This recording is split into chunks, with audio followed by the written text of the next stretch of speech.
Ето 5 странни признака, че си напреднал с манифестирането. 99% от хората никога не овладяват номер 5 и остават само с несбъднатите си желания.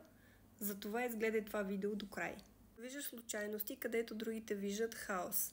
Например, чуваш някаква песен и текста на тази песен отговаря на твоите въпроси. Или да речем, непознат ти дава точния съвет в точния момент. Когато нещо не върви по план, ти вместо да се ядосваш, се усмихваш. Защото знаеш, че понякога чрез провалите Вселената ти дава съвет, иска да те разсмее или просто ти показва някаква област от живота ти, която ти трябва да промениш по някакъв начин. Пееш на желанията си, танцуваш им или пишеш мечтите си на стари касови бележки. Знаеш, че магията не е в метода, а в намерението и вярата, че заслужаваш. Дори когато си ядосан или тъжен, ти използваш тези емоции, за да подхраниш желанието си. За теб всяка емоция е енергия, която може да бъде насочена в правилната посока. За теб процесът на манифестиране е като игра, пълен с експерименти, радост.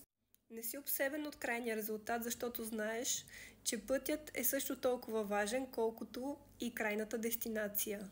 Мислиш ли, че можеш да се опишеш с тези признаци? Ако отговорът на този въпрос е да, значи си готов да отключиш пълния си потенциал. Научи се как да използваш силата на мисълта, играта и намерението с романа "Портали на желанията". Време е да отвориш твоя портал.